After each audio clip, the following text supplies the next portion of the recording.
পাশে বাম হাতের পাশে যে ছোট্ট জায়গা, এই পাশে সাইয়েদনা ঈসা আলাইহিস সালাম শুয়ে থাকবেন। হাঁটতে আরম্ভ করলাম, পড়ে গেল বিশ্বনবীর কবর। আপনি যদি যান নিজেরা সামলে রাখতে পারবেন না, ধরে রাখতে পারবেন না, ধৈর্য ধরতে পারবেন না। যে নবীর কথা আজীবন শুনলাম, যে নবীর হাদিসগুলো আজীবন পড়লাম, যে নবীর জন্য দেহের তাজা রক্ত আমরা বিলিয়ে দিতে রাজি আছি না নাই? ওই নবী নাকি এই জায়গায় শোয়া, আমার ওই পেয়ারা নবী নাকি এই জায়গায় শুয়ে আছে। বুকটা ফেসে চিৎকার আসে, চিৎকার দিয়ে নবী গো বলে ডাকতে মনে চায়, কিন্তু খবরদার, নবীর কবরের উপরে এই আয়াতটা লেখাইয়া, আইয়ুহাল্লাযীনা আমানু লা তারফাউ আসওয়াতাকুম ফাওকা সাওতিন নবী। খবরদার খবরদার, নবীর কবরের পাশে এসেছো, নবীর দরবারে এসেছো, বড় গলায় কথা বলো না। বড় গলায় কথা বললে তোমার আমলগুলোরে বাতিল করে দিবে কে? হাজার হাজার নবীর পেয়ারা উম্মত চোখের পানি ছাড়ে, দাঁড় দাঁড় করে চোখের পানিগুলো ঝরে পড়ে, ধা ধা করে চোখের পানি ছাড়ে, কিন্তু চিৎকার দিতে পারে না। বিশ্বনবীর সালাম দিতে দিতে বের হয়ে যায়। এজন্য বিশ্বনবীর সম্মান আল্লাহর কাছে এত বেশি, দুনিয়াতেও যেমনি বিশ্বনবীর কাছে এসে বড় গলায় কথা বলা যায় না, ইন্তেকালের পরে বিশ্বনবীর রওজার সামনে, কবরের সামনে দাঁড়িয়ে আপনি বড় গলায় সালাম দিতে পারবেন? যদি আপনি ওখানে বড় গলায় কথা বলেন, আল্লাহ বললেন আন তাহবাতা আমালুকুম আনতুম লা তাশউরুন, তোমাদের সব আমল বাতিল করে দিবে কে? এজন্য বিশ্বনবীরে খুবই ঠান্ডা মেজাজে, আদবের সাথে, ভদ্রতার সাথে সালাম দিতে হয়, ঠিক কিনা? বিশ্বনবীরে সালাম দিবেন, তারপরে পাবেন সাইয়েদনা আবু বকরের কবর লেখা, আবু বকর সিদ্দিক রাদিয়াল্লাহু। তার একটু সামনে গেলে সাইয়েদনা ওমরের কবর, তারপরে আপনি বাবুল বাকি দিয়ে বের হয়ে যাবেন। পড়েন সুবহানাল্লাহ।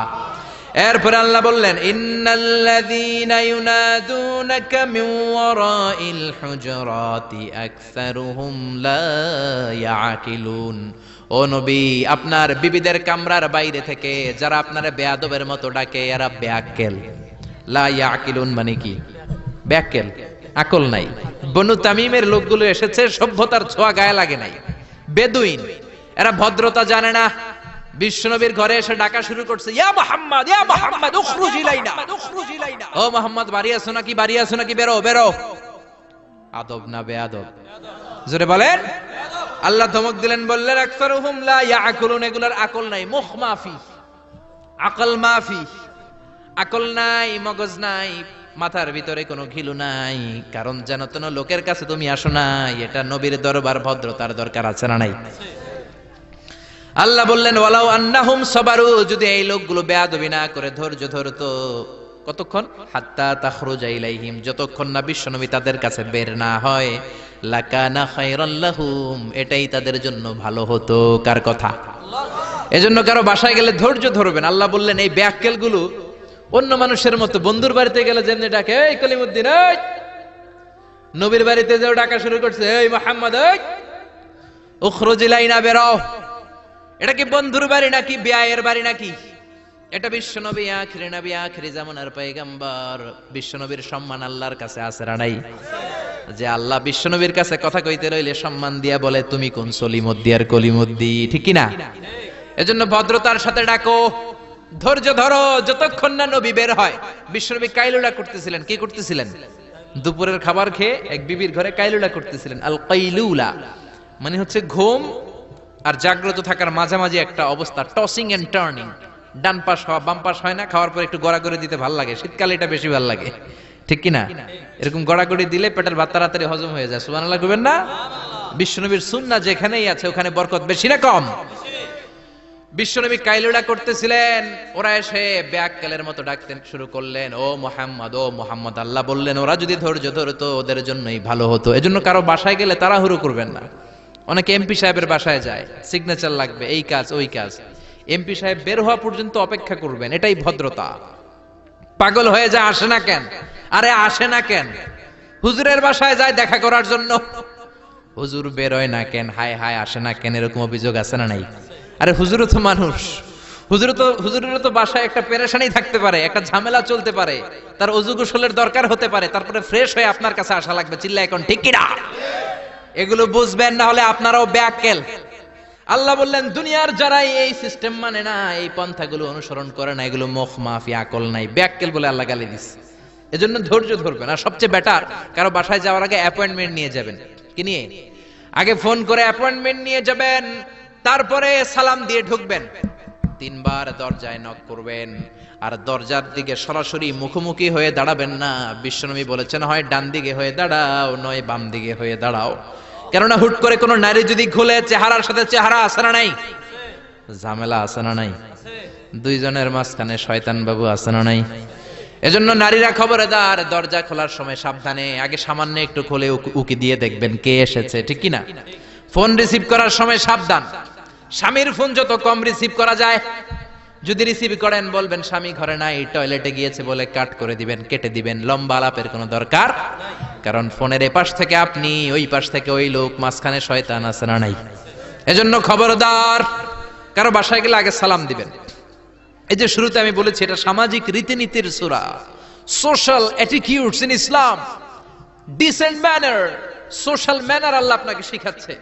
আল্লাহ বললেন, ইয়া আইয়ুহাল্লাযীনা আমানু লা তাদখুলু বুয়ুতান গায়রা বুয়ুতিকুম হাত্তা তাস্তানিসু ওয়া তুসাল্লিমু আলা আহলিহা। ও ঈমানদারেরা শোনো, অন্য কারো বাড়িতে যদি যাও প্রথমে সালাম দিবা, অনুমতি 3 বার নিবা, তারপরে ঘরে ঢুকবা। অনুমতি না পাইলে ঢোকা যাবে না। ঢুকবেন, অনুমতি না নিয়ে কোনোদিন আর ঢুকবেন কারো ঘরে? খবরদার। এক সাহাবী বললেন, ইয়া রাসূলুল্লাহ, ইয়া হাবিবাল্লাহ, আমার একটা ঘর মাত্র, 2টা রুম। কয়টা রুম? এক ঘরে আমি থাকি, আর এক ঘরে আমার মা। আস্তাযিনু আলা উম্মি, ও নবী, আমি কি আমার মায়ের ঘরে অনুমতি নিয়ে যাব নাকি? বিশ্বনবী বললেন, না তুহিব্বু আন তারাহা উরিয়ানা, তুমি কি তোমার মারে উলঙ্গ নেকেড অবস্থায় দেখতে চাও নাকি? সাহাবী বললেন, লা, কাল্লা, কখনোই না। বিশ্বনবী বললেন, ইদান তাস্তাযিন মিনহা, তাহলে মায়ের ঘরে যাওয়ার আগে অনুমতি নিবা। আল্লাহু আকবার। ছেলে মায়ের ঘরে যাবে, সেখানেও যদি অনুমতি নেওয়া লাগে, ছেলে ভাই তার বোনের ঘরে ঢুকবে, অনুমতির দরকার আছে না নাই? বন্ধুর ঘরে ঢুকবেন, অনুমতির দরকার আছে না নাই? তারপর প্রধান শিক্ষকের রুমে ঢুকবেন, দরজা বন্ধ, নক করে সালাম দিয়ে অনুমতি নিয়ে ঢোকার দরকার আছে না নাই? উকি দিবেন না, খবরদার। বিশ্বনবী বলেছে, কেউ যদি উকি দেয়, কাঠি দিয়ে ওর চোখ কানা করে দিবা, কোনো বিচার নাই। তুই উকি দিছস কেন? চিল্লা এখন ঠিকই না। এজন্য ইসলাম বলে, খবরদার, অনুমতি নিয়ে সালাম দিয়ে ঢুকবা। প্রত্যেকের একটা প্রাইভেসি আছে না নাই? আপনি হয়তো এমন সময় হুট করে আপনার মায়ের ঘরে ঢুকেছেন, আপনার মায়ের গায়ে তেমন কোনো পোশাক নাই, অল্প পোশাকে, পাতলা পোশাকে আপনার মা বিশ্রাম নিচ্ছেন। আর আপনি যদি নক করেন, সালাম দেন, আম্মা জান আসবো কিনা ঘরে, অনুমতি নেন, আপনার মা চাদর জড়াবে, শাড়িটা ভালো করে পরবে, সুন্দর করে বসে আপনার সাথে দেখা করার একটা পরিবেশ তৈরি করবে। যেরকম ঠিক কিনা? এগুলো মানার দরকার আছে না নাই? নাকি হুট করে ঢুকবেন? কোনদিন ঢুকবেন। এরপর আল্লাহ বললেন, ইয়া আইয়ুহাল্লাযীনা আমানু ইন জাআকুম ফাসিকুম বিনাবাইন ফাতাবায়ানু, ও ঈমানদারেরা, খবরদার, কোন ফাসিক যদি তোমাদের কাছে কোন সংবাদ নিয়ে আসে, আগে যাচাই করো। কি করো? সংবাদ একটা শুনলেই শেয়ার করবেন না, যাচাই করেন, শিওর হন, make sure, be confirm, 100% confirm, 100% নিশ্চিত হন, যাচাই করে নেন, শিওর হন, তারপরে আপনি শেয়ার করবেন, ঠিক কিনা? আমাদের সমাজের মধ্যে অনেক গুজব আছে না নাই? Lot of rumours in our society, lot of scandals. গুজব আছে, স্ক্যান্ডাল আছে, নায়ক নায়িকাদের স্ক্যান্ডাল আছে না নাই? ক্রিকেটারদের স্ক্যান্ডাল আছে না নাই? নেতা নেত্রীদের স্ক্যান্ডাল আছে না নাই? সমাজপতিদের স্ক্যান্ডাল আছে না নাই? ফেসবুকে সংবাদ একটা শুই নাই, সবাই মারে শেয়ার, আছে না নাই? এটা কি সত্য না মিথ্যা যাচাই করে নাই? হয়তো নিউজটা ছিল মিথ্যা। আপনার গুনার পাল্লাটা তখন ভারী করে দিবে কে? বি শিওর, আগে কনফার্ম হন whether the news is right or wrong, সত্য না মিথ্যা। আপনি অফিস করতেছেন, আপনার বন্ধু এসে বলল, ও দোস্ত, তুমি অফিসে বসে আছো, দেখলাম তোমার বউরে, ভাবিরে দেখলাম আরেক বেটার লগে বাজারে টাঙ্কি মারে। আপনার বন্ধু এসে বলল, শুনে আপনি বিশ্বাস করে ফেলছেন, বাড়িতে গেছেন, অফিস শেষে বাড়িতে গিয়ে কোনো কথা নাই, মাথার চুলে ধইরা কোনি আছে না নাই, বউরে কিলাইতে শুরু করলেন। হতে পারে এই কিলাকিলির কারণে ফ্যামিলিটা ভেঙে যাবে, হতে পারে আপনার বন্ধু আপনারে মিথ্যা বলেছে, হতে পারে না? অথবা যারা দেখেছে সে আপনার বিবি নয়, আপনার বিবি যেই রঙের কাপড় পরে ওই রঙের কাপড় পরা আরেক মহিলাকে দেখেছে, ঠিক কি না? হতে পারে কি পারে না? এজন্য খবরদার, শুনে বিশ্বাস করবেন না। আজকে থেকে প্রতিজ্ঞা করেন সূরাতুল হুজরাতের আলোকে কোনো কথা শুনেই আমরা বিশ্বাস করব না, আগে যাচাই করব। কি করবেন? এজন্য খবরদার, একটা কথা শুনলেই বিশ্বাস করবেন না। ফাতাবায়ানু, তাফসিরে এসেছে ফাতাসাব্বাতু, be sure, make sure, be confirm. আগে নিশ্চিত হয়ে নেন, verify the news, justify the report. Report একটা পেলেন, সংবাদ একটা পেলেন, হাজারো সংবাদ আছে না নাই সমাজের ভেতরে? এই সংবাদগুলো শুনেই বিশ্বাস করা যাবে না, আপনাকে জাস্টিফাই করতে হবে, তারপরে অ্যাকশনে যাবেন। কার কথা? এই আয়াতের নাজিলের একটা ব্যাকগ্রাউন্ড আছে। বিশ্বনবী বনিল মুস্তালাকের যুদ্ধে জয়লাভ করলেন, সব বনিল মুস্তালাকের লোকেরা কালিমা পড়ে মুসলমান হলো। বিশ্বনবী নামাজ শিখালেন, যাকাতের নিয়ম বললেন, আর বললেন যাকাত এখন নয়, 1 বছর পরে দিবা। যাকাত কি সাথে সাথেই দেয় নাকি মালে নেসাব হওয়ার 1 বছর পরে? ঠিক কি না? 1 বছর পরে আমি আমার সাহাবা পাঠাবো, ওই সাহাবীর কাছে যাকাত দিবা। বিশ্বনবী বনুল মুস্তালিক থেকে মদিনায় চলে গেলেন। 1 বছর পরে যখন আবার ওই দিন আসলো, বিশ্বনবী যাকাত উত্তোলনকারী সাহাবী আল ওয়ালিদ ইবনে উকবারে পাঠালেন, ওয়ালিদ যাও, বনুল মুস্তালিকে অনেক যাকাত জমা হয়েছে, অনেক ওট, ভেড়া, দুম্বার, গম পাবা, নিয়ে আসো যাকাতের মাল। ওয়ালিদ রওনা হলেন যাকাত আনার জন্য। প্রতিমধ্যে ওয়ালিদ ভাবে, জাহেলি যুগ থেকে বনুল মুস্তালিকের সাথে আমার বংশের কিলাকিলি, অনেক আগ থেকে ওই বনুল মুস্তালিকের সাথে আমাদের শত্রুতা। আজকে যদি আমারে একা পায়, আমারে পিটাইয়া সাইজ কইরা ফালাইবো।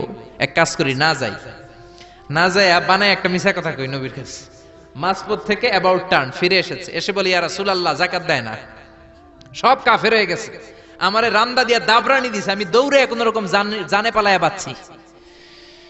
যেটা বিশ্বনবীরে শোনালো কথাটা হাসানা মিছা? সবাই বলেন কত পার্সেন্ট মিছা? বিশ্বনবী তো রেগে গেলেন, কারণ বিশ্বনবী তো গায়েব জানতেন না যতক্ষণ না আল্লাহ গায়েব না জানাতো, ঠিক কি না? রেগে গেলেন, রেগে গিয়ে বললেন যাও 1200 সৈনিক নিয়ে রেডি হও। খালিদ ইবনে ওয়ালিদ রে বললেন 1200 সৈন্য নিয়ে বনুল মুস্তালিকের উপর অ্যাটাক করো। অ্যাটাক বনুল মুস্তালিক। আল্লাহ কয় নবী পরে অ্যাটাক করেন, ইয়া আইয়ুহাল্লাযীনা আমানু ইন জাআকুম ফাসিকুম বিনাবাইন ফাতাবায়ানু আন তুসিবু কওমান বিজাহালাতিন ফাতুসবিহু আলা মা ফাআলতুম নাদিমিন। পড়েন আল্লাহু আকবার। আল্লাহ বললেন নবী খবরদার পরে অ্যাটাক কইরেন, যে সংবাদ নিয়ে এসেছে মিথ্যাবাদী, ওর কথার উপর ভিত্তি করে যদি আপনি অ্যাটাক করেন, আর ওই অ্যাটাকে বনিল মুস্তালিকের কোন মুমিন যদি মারা যায় গো নবী, তাহলে কিন্তু আমি আল্লাহ আপনারে ছাড়বো না। আল্লাহু আকবার। বিশ্বনবী যে সিদ্ধান্ত নিয়ে ফেলছিলেন, আসলে যদি খালিদ ইবনে ওয়ালিদ অ্যাটাক করতো আর যদি কেউ নিহত হতো, এই দায়ভার কি বিশ্বনবী এড়াতে পারতেন? চিল্লায় বলেন সবাই, বিশ্বনবী এড়াতে পারতেন? এজন্য খবরদার, আজ থেকে কোন সংবাদ শুনলে কি করবেন? ফেসবুকে শেয়ার দিয়ে দিবেন, নাকি দিবেন? কি করবেন? মাশাআল্লাহ, জাস্টিফাই করব। কি করব? জাস্টিফাই করব। এরপর আল্লাহ বললেন ওয়া ইন তাইফাতানি মিনাল মুমিনিনা ক্তাতালু ফাসলিহু বাইনাহুমা। ও নবী, মুমিনদের 2 দল যদি ঝগড়া লাগে, 2 দলকে আপনি নবী মিলিয়ে দিবেন। সুবহানাল্লাহ। ভাইয়ে ভাইয়ে মারামারি আছে না নাই? জমিলে কোপাকুপি আছে না নাই? 2 জন যদি মারামারি লাগে কি করবেন? আরো লাগায় দিবেন নাকি? লাগাই দিবেন? একদল আছে লাগায় দেয়, কয় লাগুক, বড় ভালোই লাগে, আর একটু লাগা লাগা লাগা, আছে না নাই? আরো ঝগড়া লাগা। ও মিয়া, এই কায়েমপুর এলাকার মধ্যে কোন বাড়িতে যদি আগুন লেগে যায়, কি দিয়ে নিভাবেন? আগুন লাগলে কি ঢালেন? একদল আছে কেরোসিন তেল ঢালে, আছে না নাই? আগুন লাগলে, আগুন জ্বললে তেল ঢালা যাবে না, ঢালতে হবে কি? এজন্য আল্লাহ বললেন ওয়া ইন তাইফাতানি মিনাল মুমিনিনা ক্তাতালু ফাসলিহু বাইনাহুমা। ও নবী, মুমিনদের 2 দল যদি ঝগড়া লাগে মিলিয়ে দেন। 2 ভাই ঝগড়া লাগে মিলিয়ে দেন। স্বামী স্ত্রী যদি ঝগড়া লাগে বসে মিলিয়ে দেন। আপনি যদি মিলায়ে দেন, আপনার মর্যাদা বাড়িয়ে দিবে কে?